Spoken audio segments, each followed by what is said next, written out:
The Highway 20 Murders.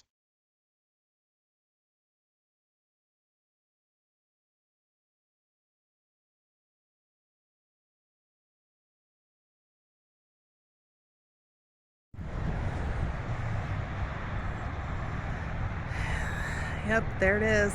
This is where he was stationed. Sorry about the noise.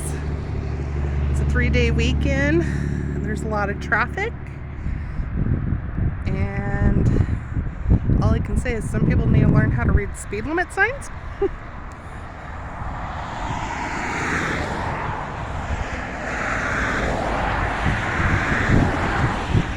But I will say this. He's here. Oh yeah, he's here. And he's bragging, like usual. He's not the most narcissistic one. For some of our long-term followers, the most narcissistic serial killer I ran into was actually in Pilot Rock. For some of our newer followers who may not know what I'm talking about, check out the stuff marked Pilot Rock. That guy was very prolific and very much a narcissist, but this one isn't. To be honest, he's coming off as a douchebag. And yes, I'm not afraid to call a ghost a douchebag. I would have liked to get a better view of this, but I can't. There's a broken down semi that's making it a little difficult. But just to show you, this is where he was stationed. Highway 20 killer. And yeah, he never brought any of his victims here except for his stepdaughter, which he was convicted of killing. So yeah, wonders. Wonders. So yeah, it's a very isolated area. But I'm gonna head back home because right now I'm afraid I'm gonna get run over. Speed limit's 55, but everyone seems to think that's 85. So, but to all our followers, I will catch you again, and continue to follow us. If you're not following us, hit that like and subscribe button. You never know what we might post. So I am going to sign out and head on home. So yeah, just one last look. Highway 20 killer, who was an ODOT employee. Way to go. Alright guys, catch you on the flip side.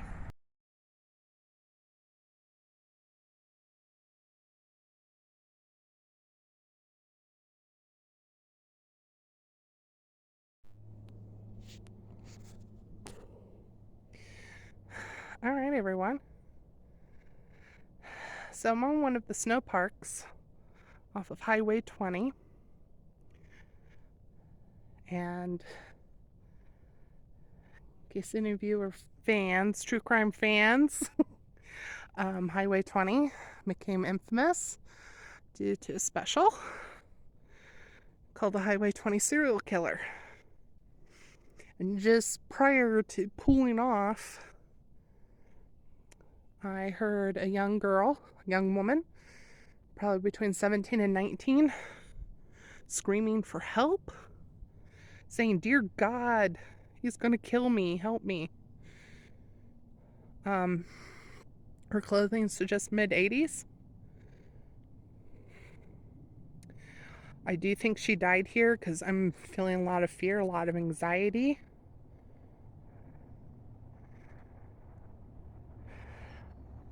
I can't say for sure if she was buried, but she definitely died somewhere in these woods. As some of you can see, so look how foreboding those woods are.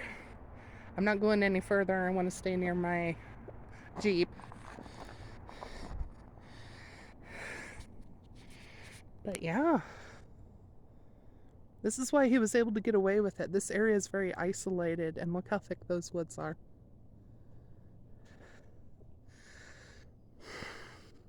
He is not the most prolific serial killer, but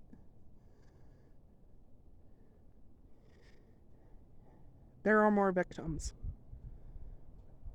And the girl that I saw, she's an unclaimed victim.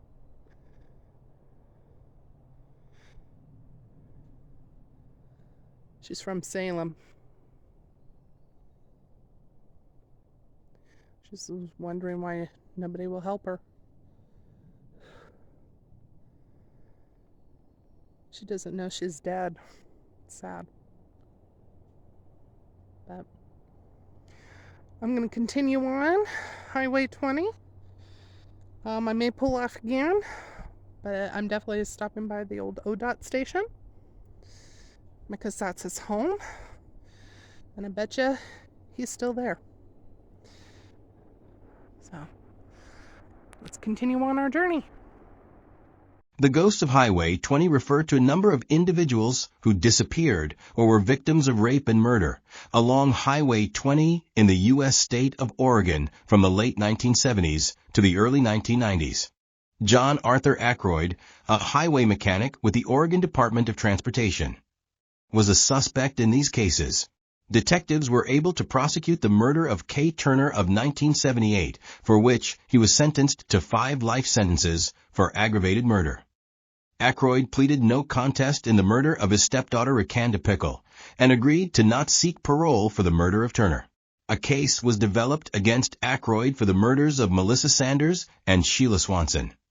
But Ackroyd died before the case could be presented to the Lincoln County, Oregon grand jury. Marlene Gabrielson was the only known victim to have lived and is the first known victim.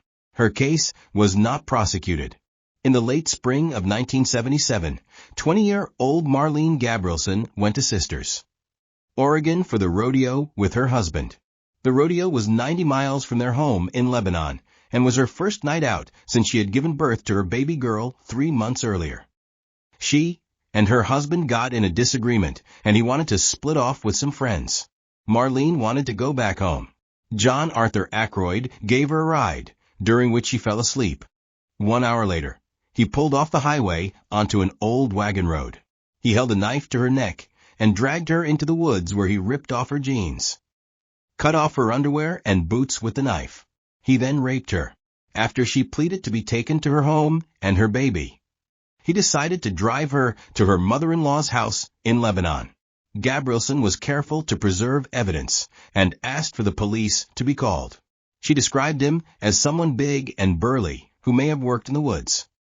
Although the evidence, including the rape kit and her bruised body, supported her story, the police did not prosecute Ackroyd. She was interviewed again after other women and girls went missing or were killed. She is believed to have been Ackroyd's first victim. I thought there was nothing wrong. All I knew it was just a beat-up old truck and I was going home to my kid. I noticed that there was no light covers on the doors. There was no handles. And no roll-you-down thing. Didn't even faze me that this was a trap. Marlene Gabrielson, of her ride with John Arthur Ackroyd. Kay Turner. Kay Turner spent the Christmas holiday of 1978 with her husband and their friends at Camp Sherman, Oregon in Central Oregon. Kay, 35, and her husband were from Eugene, Oregon. She was Staff Resources Manager of the Lane County Office of Community Health and Social Services. That year, Turner completed marathons and climbed Three Finger Jack and Mount Washington. On Christmas Eve, she went on a run by herself before breakfast at about 8:15 a.m. She embarked on a run expected to take 1 hour along a 2-lane camp road. Thomas Hanna, a state highway worker who lived at Camp Sherman, spotted her running south, and he also saw another highway worker, John Ackroyd. Her husband Noel Turner drove through Camp Sherman looking for his wife when she had not returned by 10 a.m. Fearing his wife had been kidnapped, he phoned the police and a search was organized. The police originally suspected Noel and his wife's disappearance due to her extramarital affairs with 2 men. They interviewed Ackroyd, who got off of work at 6:30 a.m. He was based in Santiam Junction, Oregon, and drove to Camp Sherman, about 25 miles from work. He said that he planned on hunting coyotes. Ackroyd mentioned that he had seen a runner in a clearing, but the police did not consider him a suspect. During the searches for Turner, 2 sets of footprints were found in the frozen snow. One matched Turner's Nike shoes. The other set was consistent with footprints of a large man. The scene indicated that there had been a scuffle and the smaller person being dragged away. In August 1979, Aykroyd reported that he had found Turner's remains in the woods, about a half-mile off the road that she had been running along. She had been kidnapped, raped, and killed. Police were surprised that Aykroyd had claimed the remains were of Kay Turner, because little was found of her besides scraps of her clothes and scattered bones. He also said that he was the last person to see her. Over time, he disclosed that he talked with her before picking up another man, Roger Dale Beck, who was a friend and fellow hunter who lived in the Camp Sherman area. Aykroyd said that he saw her remains 2 months after her disappearance, but did not report the sighting. It was not until Aykroyd's stepdaughter Rakanda Pickle went missing in 1990 that the police began to earnestly investigate Aykroyd and collect new information. Aykroyd and Beck were indicted by a Jefferson County grand jury and arrested in 1992. Aykroyd was convicted in October 1993 of aggravated murder in the rape, murder and shooting of Turner, for which he received a life sentence. Beck, who bragged to his family about killing Turner, was also found guilty in November 1993 of the aggravated murder of Kay Turner by a Jefferson County Circuit jury at a separate trial. Testimony from Beck's ex-wife, Pam Ramirez, and new forensic testing are credited with helping prosecute the case. Jefferson County District Attorney Bill Hanlon said that Aykroyd had tried to get the reward for finding Turner. If he had been silent, this case would have gone nowhere. Rakanda Pickle. 13-year-old Rakanda Pickle was the daughter of Linda Pickle, who married Aykroyd in the mid-1980s. They lived at Santiam Junction at Oregon 22 and U.S. Highway 20, where state highway work crews lived. The area is remote, and there were no children her age there. She was bused to school. Aykroyd was physically and sexually abusive to her. One day Rakanda was left at home alone. Aykroyd decided to take the day off, and he returned home in the morning. She was never seen again. A massive search was conducted by 100 police officers from 7 counties, but was unsuccessful in finding any leads to Rakanda's disappearance. Assumed to be dead, searches for her continued into 1993. After compiling evidence including a number of interviews, police arrested Aykroyd and he was charged with Rakanda's murder in April 2014. He entered a plea deal. According to Lynn County District Attorney Doug Martini, his office reached a deal with Byron Pickle, the victim's brother, that placed the prosecution of the murder on hold, in a manner that would ensure that Mr. Aykroyd would remain in prison until his death. Aykroyd pleaded no contest and agreed not to seek parole, meaning that he would die in prison. Melissa Sanders and Sheila Swanson. Melissa Sanders, 17, and Sheila Swanson, 19, had been on a camping trip at Beverly Beach State Park with the Sanders family in the spring of 1992. The girls became bored and had decided to hitchhike. When the Sanders woke in the morning, the girls were gone and presumed to have had friends bring them back to Sweet Home. The girls lived inland off of Highway 20, where they frequented a Sherry's restaurant.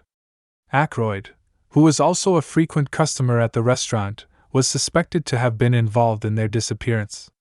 The night of the girls' disappearance, Aykroyd had returned to the state highway shop in Sweet Home covered in blood, which he stated belonged to a deer he had encountered and had to gut out. When asked what happened to the deer's carcass, Aykroyd said that he had thrown it in the brush near where he worked along Highway 20 between the coast and Sweet Home. Local hunters found Sanders and Swanson's bodies near an old logging spur off of Highway 20. They were among a number of women and girls who disappeared along Oregon's coast. 5 teens disappeared from Lincoln County on Oregon's coast alone between 1984 and 1995. Melissa and Sheila's bodies were found about a month before Aykroyd was charged for the murder of Kay Turner. Aykroyd declined to be interviewed by the police in the Sanders and Swanson case. There was no forensic evidence that tied Aykroyd to the murder of the girls, but investigators found that Aykroyd had met them earlier and offered them a ride. They also learned that he had once invited them to a party that he said he was hosting near Newport and the campground that they stayed at in 1992. Aykroyd was also seen 3 times near where the girls' bodies were found on a logging road off of Highway 20. Ron Benson, an investigator for the Lincoln County District Attorney's Office, connected the cases of Marlene Gabrielson in 1977 with the case of Kay Turner in 1978, as well as the disappearance of Aykroyd's stepdaughter, Rakanda, in 1990, and Melissa and Sheila's murders in 1992. Police reopened the 1992 case in 2012 with Benson and Linda Snow investigating. Benson determined that there were similarities between the disparate cases and evidence against Aykroyd, such as the killer not having buried victims' remains, Aykroyd taking time off around the time of the crimes, and the connection to wildlife and hunting in his statements about what he was doing at the time of the crimes. Investigators located the men who had seen Aykroyd arrive very late after his shift and covered in blood. They then had enough evidence for a grand jury. Since Aykroyd was already in prison and it would be expensive to prosecute the case was closed. Further cases. Police have tied the 4 homicide and 1 assault and rape cases to Aykroyd, and also believe him to have been responsible for the deaths of a number of other people in the area at the time he was suspected to have been active. A moss hunter in Linn County at Sweet Home, Oregon discovered the unidentified skeletal remains of a woman on July 24, 1976, along Highway 20 close to Swamp Mountain Road. Aykroyd is the prime suspect in her presumed murder, but her identity still remains unestablished, and she is referred to by authorities as the Swamp Mountain Jane Doe.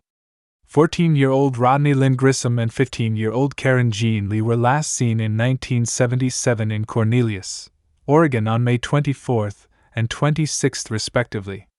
Authorities believe Grissom left with Lee intending to hitchhike to California, only to disappear 2 days after taking off. The 2 teens called a friend from a payphone in Lebanon, Oregon after leaving home, which was cut short when Karen said, "Our ride is here. I have to go." Karen and Rodney were never seen again. Later that year, in Linn County, Oregon, close to Highway 20, some of the couple's possessions were discovered. The items included Rodney's watch and some of his other belongings, along with Karen's trousers, some notebook pages, and a blouse that she had made. Karen's jeans looked like they had been cut. Elizabeth Musler, 22, vanished in downtown Lebanon in the summer of 1977. The following year, her bones were discovered in a shallow grave in the woods near Green Peter Reservoir's Thistle Creek exit on Highway 20 in Linn County. On April 27, 1978, another unidentified woman's skull was found in a wooded area off of U.S. Route 20 in eastern Linn County, Oregon. It was initially speculated that this decedent was the missing woman Karen Lee, but this was eventually ruled out. The victim remains unidentified and is known by authorities as the Linn County Jane Doe. On August 27, 1978, at 7 a.m., 2 men from Milton Freewater, Oregon were hunting in the Finley Creek cow camp close to Elgin when they came across skeletal remains at a nearby grave. The remains were spread around, and the skull appeared to be sticking out of the grave. She had been buried face down in the shallow grave. She was also pregnant, and estimated to have been in the 6th to the 8th month of her pregnancy. She is known as Finley Creek Jane Doe. In 1986, 2 Forest Service workers found a partial human skull, some additional bone fragments, and 1 tooth near Government Camp off U.S. 26 on Mount Hood in Clackamas County, Oregon. The skull was not identified at the time until when the Oregon State Medical Examiner's Office got a grant to begin DNA analysis on more than 100 sets of unidentified human remains, including the Mount Hood skull. Genealogical investigation and DNA testing on the skull identified Wanda and her, aged 19, as a potential match. Authorities were able to identify her by finding her living sisters. When her vanished in June 1976, she was residing in a group home in Gresham, Oregon. As no missing persons report had been made at the time, it was assumed that she had been a runaway.